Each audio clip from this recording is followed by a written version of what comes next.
Saudações, meu irmão, minha irmã. Deus seja louvado e engrandecido pela tua vida e por essa disposição de estar continuamente conosco para juntos crescermos na meditação e conhecimento da palavra do Senhor. E olhamos hoje para o livro de Efésios, capítulo de número 5, onde o apóstolo Paulo vai exortar os irmãos à imitação. Paulo apela para que os irmãos sejam imitadores de Deus como filhos amados. Todo filho vê no pai uma referência, todo filho vê na mãe uma referência, de tal sorte que o primeiro desejo que nasce no coração dos filhos a respeito de quem se querem tornar no futuro tem justamente a ver ou com a profissão do pai ou com a profissão da mãe. É a primeira e mais excelente referência que eles têm. Por isso, o apóstolo Paulo está a incentivar aos irmãos: sejam imitadores de Deus como filhos amados. Ou seja, vocês são filhos de Deus, têm um pai para imitar, então não precisam andar como quem não tem uma visão para seguir. Vocês têm uma visão e essa visão foi gerada na cruz a um preço muito alto. Imitem a Deus, imitem a forma como Deus ama, imitem a forma como Deus fala, imitem a forma como Deus se importa com as pessoas. Essa é a missão dos filhos, essa é a missão daqueles que querem seguir ao Senhor. E de seguida o apóstolo Paulo está a falar do sacrifício para andarmos no amor de Cristo, que Ele mesmo se entregou por nós e se sacrificou. Deus não enviou um profeta, não enviou um anjo, não enviou algum outro ser para cumprir a missão de resgatar a humanidade.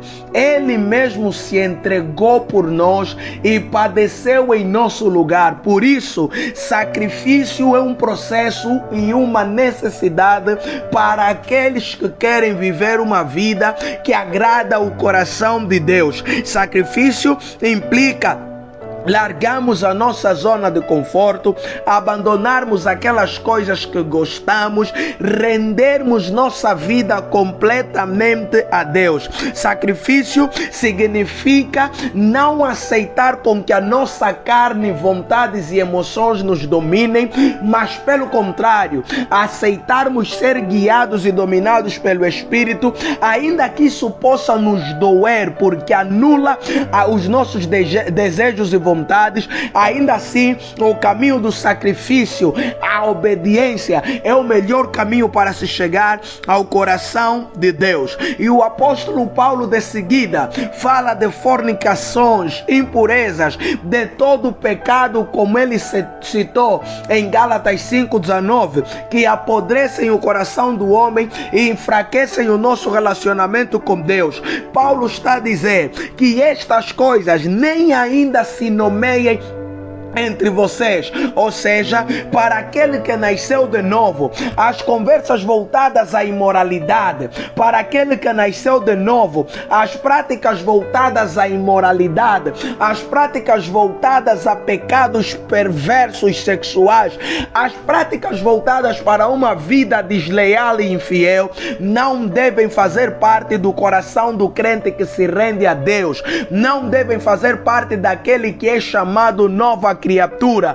porque o nosso coração já não é o mesmo, mas é um coração novo, rendido ao Senhor. Por isso, estes pecados não devem existir na nossa vida, nem devem ser citados no sentido de que imaginarmos em fazer ou cogitarmos ou considerarmos viver uma vida dessa natureza. Paulo nos aconselha você, meu irmão, minha irmã, a fugir da aparência do mal.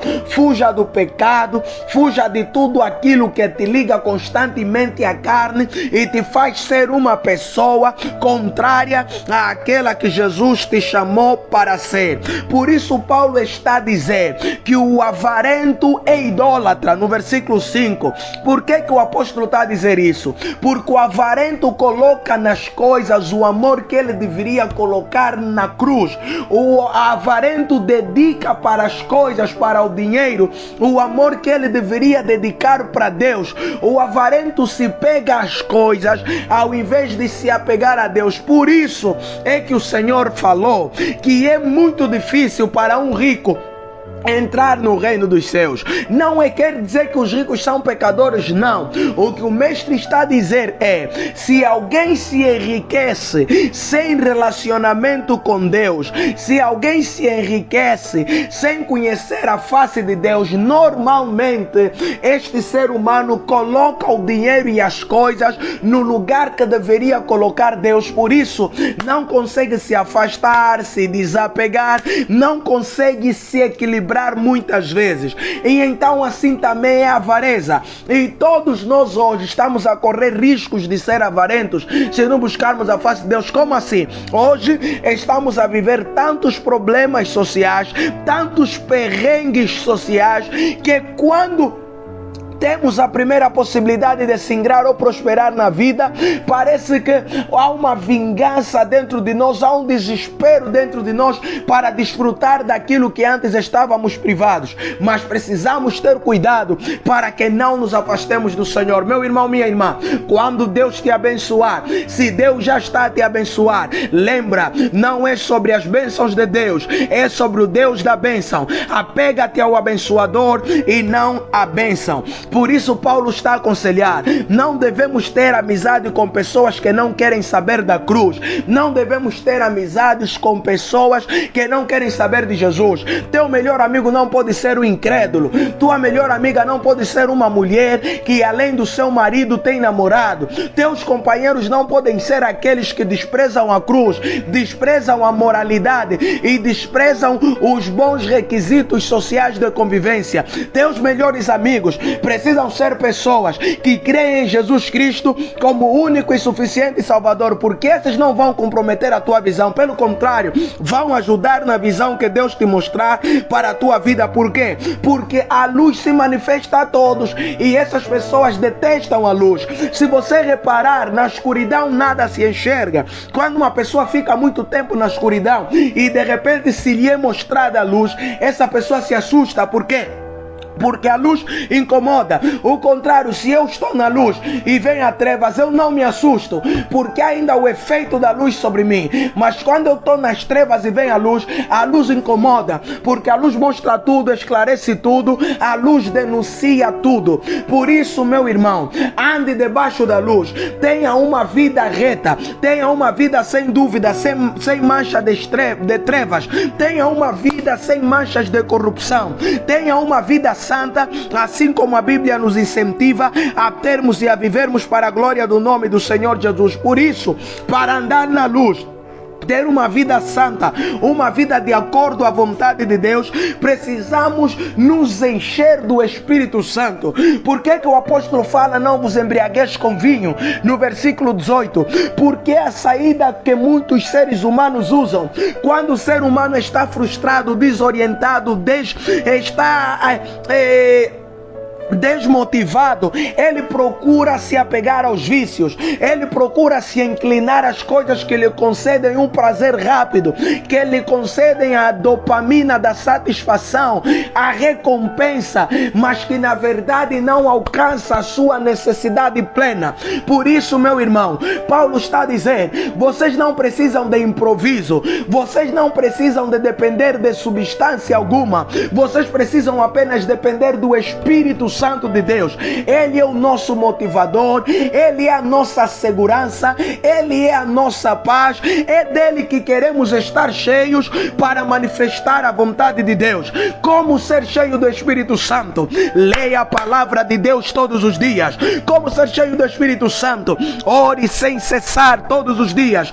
Como ser cheio do Espírito Santo? Aproxima-te de pessoas que você sabe que são amigas de Deus e te transmitem confiança confiança a respeito da vida e das coisas de Deus. Como ser cheio do Espírito Santo? Fuja das más companhias, fuja do pecado, fuja de tudo aquilo que você sabe que é contrário à vontade de Deus.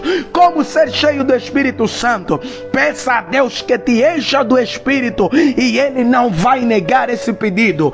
Por isso, neste momento, Paulo altera a tônica da conversa. Agora Paulo vai introduzir a temática de casamento. Um casamento bem sucedido vai acontecer entre um homem que é sujeito a Deus e por isso vai comandar a sua família. Vai acontecer entre um homem que é cabeça e uma mulher que se coloca como adjuntora, como auxiliadora, como aquela que está aí para ajudar no cumprimento da missão. Por isso é que o homem vai deixar seu pai e sua mãe para se unir à sua esposa. Deixar seu pai e sua mãe significa deixar sua zona de conforto, deixar tudo aquilo que ele conhece para se apegar a uma nova realidade. Nessa nova realidade, o homem é cabeça e a mulher é auxiliadora. Por isso a mulher deve se sujeitar ao seu marido. Esse termo sujeição hoje é muito mal compreendido e aplicado. Alguns homens pensam que mulher se sujeitar é ser escrava de marido. Enquanto isso, outras mulheres estão a entender que também podem ser cabeça, que estão empoderadas e que não precisam de homem nenhum para dar certo na vida. Eu não sei se isso é literalmente assim, mas o que a Bíblia está a nos mostrar é que o mesmo ambiente que o nosso Deus tem na sua glória, na Santa Trindade, Pai, Filho e Espírito Santo, essa unidade é a mesma unidade que Ele quer ver na igreja, é a mesma unidade que Ele quer ver na família. Por isso, no casamento, Deus olha os dois da mesma forma, porque são seus filhos, mas cobra de cada uma responsabilidade diferente. A mulher não é chamada a fazer a mesma coisa que o marido, e o marido não é chamado a fazer a mesma coisa que a mulher. O marido é o comandante do lar, é o cabeça, é a voz de comando, e a mulher é a auxiliadora, é a primeira que acata as ordens e faz passar aos seus filhos. A mulher está aí ladeando seu marido como gerente do lar, como conselheira, como aquela a quem o marido vai recorrer para formarem juntos ideias para fazer crescer a família. Hoje querem matar a família. Hoje mulher está a dizer que pode fazer tudo o que o homem faz. Hoje o homem está a dizer que a mulher nasceu para ficar calada, para não falar nada, para não fazer nada, que a mulher não existe senão por causa do homem, como vemos lá acontecer nas Ásias e nos nossos irmãos muçulmanos. Não, a versão de Deus para a mulher não é aquela. A versão de Deus para a mulher é o que se viu entre Adão e Eva. A versão de Deus para a mulher é o que se vê entre Cristo e a igreja. Cristo é soberano sobre a igreja, Ele é cabeça e o corpo é a igreja que faz cumprir as ordens da cabeça. Mas atenção, o corpo só obedece? Claro que não, o corpo participa. Por isso é que nós oramos para pedir uma coisa que Deus sabe que precisamos, porque Deus exige a nossa participação, a nossa complementariedade nesse processo. É o mesmo que deve acontecer no lar. O homem é cabeça, a mulher deve respeitar, deve ser submissa. Mulher não deve querer subir acima do seu marido, não. O lugar da mulher é ao lado do seu marido, como auxiliadora e apoiadora. E agora o marido é cabeça, por isso ele deve amar a sua esposa, deve amar a sua mulher como ele se ama a si mesmo. Quem seria capaz de maltratar-se a si mesmo? Quem seria capaz de destruir o seu corpo? Quem seria capaz de se anular? Ninguém. Então Paulo está a dizer: homem, do jeito que você ama teu corpo, do jeito que você ama a tua vida, ama a tua mulher, proteja a tua mulher, defenda a tua mulher, cuida da tua mulher, faça com que a tua mulher seja a mulher mais feliz na face da terra, porque é isso que você gostaria que te fizessem. Esse é o conselho bíblico. Complementariedade e não disputa, companheirismo e não revanche, é o que a Bíblia mostra de um casamento entre um homem e uma mulher. Assim como Cristo ama a igreja, você marido deve amar a tua mulher. Assim como a igreja se submete a Cristo, você, mulher, deve se submeter ao teu marido. Talvez você pergunte: irmão Gildo, mas o meu marido não é crente. É teu marido. Talvez você pergunte: irmão Gildo, mas a minha mulher não é crente. É tua mulher. Não importa crente ou descrente, ame, se dedique, cuide e proteja. Por quê? Porque através do teu testemunho e através da tua conduta, este que é descrente, esta que é descrente, verá a luz que brilha em você e vai abraçar o evangelho. Dure o tempo que durar, Deus terá misericórdia e a sua graça vai se manifestar. Por isso, meus irmãos, Paulo primeiro nesse texto traz a tônica do cuidado da vida pessoal que cada um de nós deve ter, e depois ele fala da associação para aqueles que já têm a idade de construir uma família. A tônica é a mesma: construir uma família debaixo da unção, poder, santificação e glória do nome do Senhor Jesus. Que essas palavras te despertem e te aproximem do trono de Deus. Deus te abençoe e te guarde em o nome do Senhor Jesus Cristo. Amen.